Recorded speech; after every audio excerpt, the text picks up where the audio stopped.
Humanities 216, where we're going to look at classic Christmas films and literature. And apologies for the background noise of sleeping bulldogs. You will hear that many times throughout your time with me. So let's look at our agenda of sort of what the course aims are.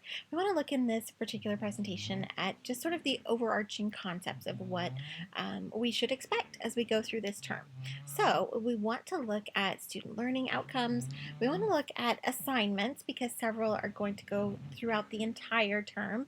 That means that we have lots of time to work on them and build up to them, not that we're going to be working heavily every single week on them.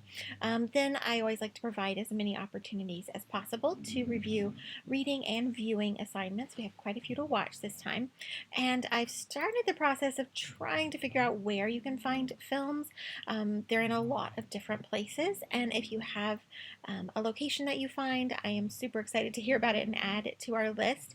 And of course, I'm going to encourage you to look at your local library because you never know what copies are available or that could be online as well as copies to borrow from your local library. So our student learning outcomes this term are to identify the major themes of Advent and Christmas. So we're going to look at both parts of that, sort of how we lead up to Christmas and what Christmas is and means. We're going to look at it from lots of different angles to see sort of the past and present of it. So that leads into our other examples here, summarizing cultural and historical significance of Christmas in literature and film. So what it's doing there. As you'll see, some of our movies are more recent and some are quite old. So we have a good variety because Christmas is a perennial favorite. If you're like me, you're watching all the Christmas rom-coms. I love the silliness of them.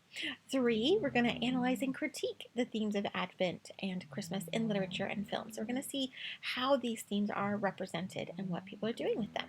We want to evaluate the implications the biblical Christmas story has for the modern world. So how do we see that represented? What's going on with that in these different depictions? And finally, we want to identify and discuss the moral and ethical responsibilities in relation to a Christian worldview in relationship to Advent and Christmas themes. So how can we apply them? How can we bring them into our homes and our families? And how can we really take some wonderful meaning from this season? Throughout all of these, I hope that you will evaluate each week, each session, in terms of not just you, but in ways that you can involve your family. The different projects that we're working on are absolutely ones that you can do by yourself, but I really encourage you to see if there is a way to include your family in what you're creating and what you're working on. So our assignments, as you can see, we have at least 2 every week. We're going to start with 2 discussions. The get to know you one, I'm sure you're used to that, and this one has a few questions about Christmas. As always, it starts with some generalities and then it encourages you to share about the specific topic that you are going to explore. And then we're going to look at our expectations and anticipations about the Christmas and holiday season. Then we will go into sessions 2 and 3 with a discussion and a submitted assignment so that we are looking at sort of 2 parts. And in session 4, we are going to have a discussion, but we'll also have 2 submitted assignments. And that's where we have the first of our full term assignments. So when we turn in our ornament project, where you submit pictures of that and you share what you are thinking and how you are exploring it with me, that is also going to be part of your session 5 discussion. So remember that it's usable, that what you share with me in session 4 and your submitted assignment can then impact what you share in your discussion for session 5. So it's a really great opportunity to double up that information rather than feeling like you have to redo all of it to not match. It really should match. So you get the chance to share it with me and get some feedback and then share it with everyone. And in our session 5 discussion, we will talk about our 2 full-term projects and how we've approached those and what we've learned from them. And finally, we'll have our submitted assignment where you get to pick from 3 different topics to talk about a theme and idea that is meaningful to you as we go through the term. So for each discussion in general, we're going to have that single topic that we cover and explore. And of course, session 5 will cover both of those term projects. And actually, to take it back to there, we have those double submitted assignments as well. So here is the discussion thread list just pulled out of that calendar so you can kind of see it in one place, that we have 2 and then 1 each time. Then we have our submitted assignments, and as you can see, that is a really big variety. For session 1, we don't have a submitted assignment, but for session 4, we have 2. So as you can see, we sort of shake it up a little as we go through. I just think these are important details to have as you start the term, just so that you can think, okay, well, how am I going to work that into the weeks ahead? As you sort of prepare, that can be a really big support. And of course, sessions 2, 3, and 5 are our usual, one at a time. So now let's talk about these big projects that go throughout the entire term. What are we doing? What does that look like? Well, our ornament project is to take the ideas of our class and create an original Christmas ornament or decoration. So some ideas that it gets started with are things like wreaths or picture frames, and we're going to look at some more examples in a moment. Here is the language for it. This should reflect an Advent or Christmas theme. You're illustrating it, something that you found in a literary work or film that we're studying in the course, and we'll talk about those as we get to them. And it is something that you create. So the idea isn't to buy something. I guess the one that I would point out that was bought is that I had a student do some 3D ornaments. So he had gotten some plaster, which you can buy in those wonderful little kits. And so he took that kit and then he created something that was unique to him and his family. And so there may be things that you do want to purchase, but at the same time, there are a lot of other ways to not purchase anything. So play with that, but don't just, buy an ornament. Don't just buy it and go. But look at a way to be creative and to reflect. And you're going to write a one-page summary of that project. You're going to tell me why you've chosen what you've chosen, why it has a meaning to you, and what that experience was like. And you'll submit that to me as a submitted assignment in session 4. But in session 5, you get to share that with everyone. So it's a great opportunity to have sort of your full page, and then you can take maybe a paragraph out of it to share with everyone else. So it builds into it. So to give you some ideas, in other terms, I've had students do tree toppers. A student used paper and crayons and different things. He raided the kids' cupboard, as he said, and he took all of those craft supplies and he created a tree topper, which is really cool. I've had students use both flat ornaments, so like paper and things like that, and 3D ornaments, which can also be paper or could be clay or the kits with the plaster. A student did a candle log, so something that was a centerpiece for the table, and it had different colors and different things, and there was meaning there. An Advent wreath is a great step. This is something you'll learn about as we go through a lick stock, and I had a student make a miniature one, which is really, really great with little birch pieces, and it was super amazing. But really, there are just so many ideas, and please don't hesitate to tag me in. I am always happy to brainstorm with you and support you so that you don't feel overwhelmed by this. I didn't feel that I should just randomly share pictures because it's been a while since I taught that course, and I didn't want to just take them, and I can't necessarily reach all of the students.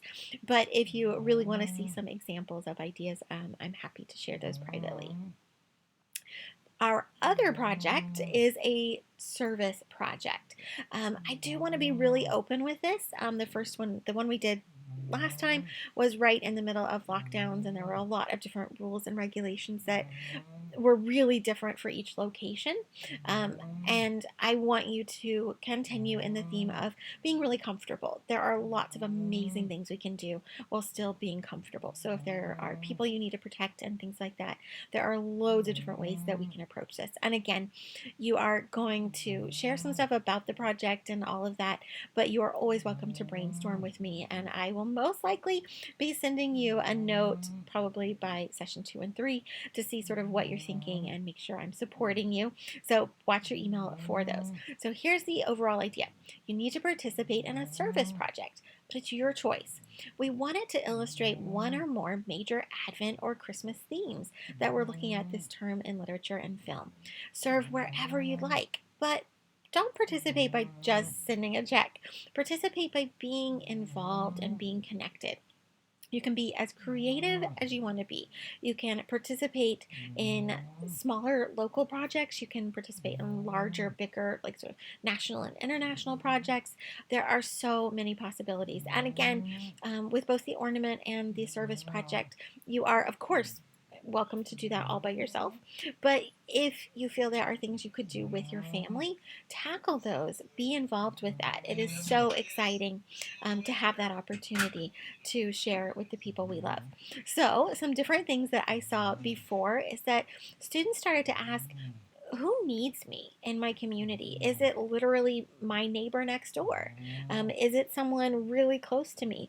Or is it something a little further out?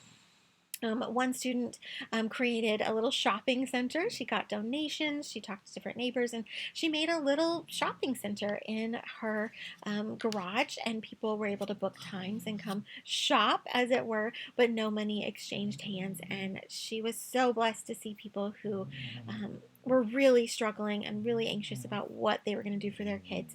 And they got to come in there and get things not just for their kids, but also for them. She did a great job of soliciting lots of great donations. And that was obviously a big project, and it was open all day that day. And she had a really wonderful time. But also, you may not have, an entire day for being open with the little shop and for having, obviously, she did donations and all kinds of things. So that took a lot of time. And if you don't have that time, please don't feel badly at all, because you can also support local drives. There are so many people and so many groups who have incredible, incredible things around us. Don't hesitate to step into that. We are asking ourselves, like, not just what is this, but how does it fit into the concept and the idea of Advent and Christmas and having meaning behind it? So you can spread awareness, you can provide items. There are just so many possibilities. Obviously, if we can, we all like to give, but maybe we don't have a bunch of money or items. So, could we give time? Could we give love to people? A wonderful thing that another student did was to gather information, which can be really hard for someone in need to figure out, how do I figure out who can help me? That can in and of itself be a really difficult thing. So she gathered that information, she printed pamphlets, and she and her mom went around and talked to different seniors and different senior groups in their community and made sure everyone knew how to get connected, and she supported them in getting connected. So that one is about talking, essentially, but it was such a huge step for the people around her, and it was such a huge blessing. So there are tons of ideas. I don't want you to feel pressured to do one particular thing. Please watch for my email as I'll chat with each of you to see sort of what you're thinking and how I can support you, because I'm happy to help you find programs and to help you take your ideas and turn them into a project. So now let's look at the reading and viewing assignments. So obviously there are a lot in here. I'm trying to create some PDFs with most of these so that you don't have to hunt for all the different pieces. That's a lot of websites to tackle. But most of our sessions are going to look like this, where we have a reading from the book that we're looking at, where a Bible reading, maybe some different carols and different things to read.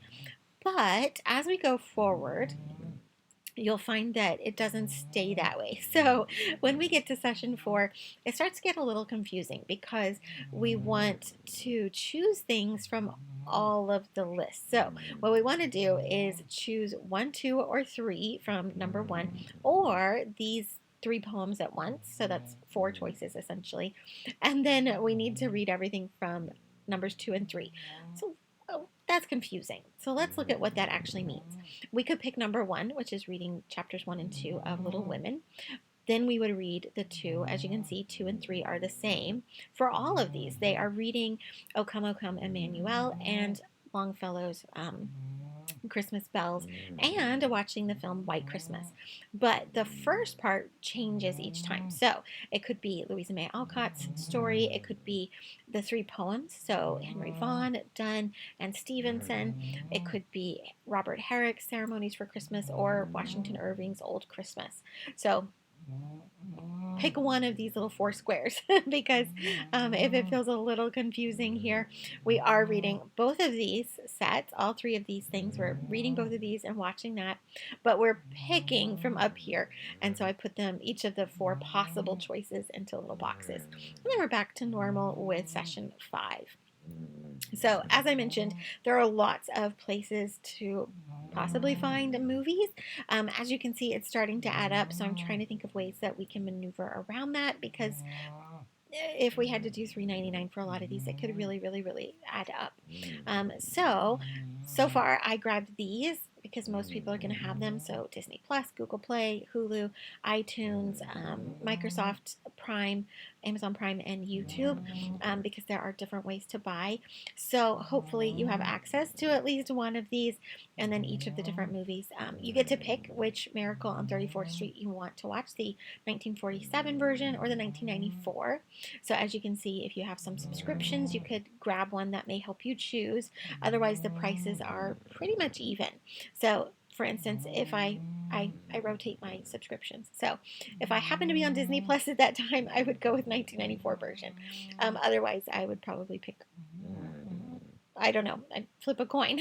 I don't know which one to pick. So we're looking at all of those because we are watching 4 films. But again, check your local library, talk to people around you, see if anyone has a copy you could borrow, that kind of stuff, because that can be a really great thing. And I will look at some ways to try to get us all in there. So there's lots to read and look at, but at the same time, please remember that when we're talking about like this long list to read in session 1, we're looking at a lot of poems and a lot of short stories and a lot of songs. And so these are not going to be 5 pages a piece. They're going to be relatively small. So don't stress too much on that account. And make sure you're planning for watching those films, and hopefully there are some that you would like to share with your family. That is my hope, that it will be a time of fun and joy as you learn, but also that you get to share that with the people that you care about. So watch each week for our weekly overviews as we talk about specific assignments and specific films, but this is the overview for the full course. I will see you out there in the course shell.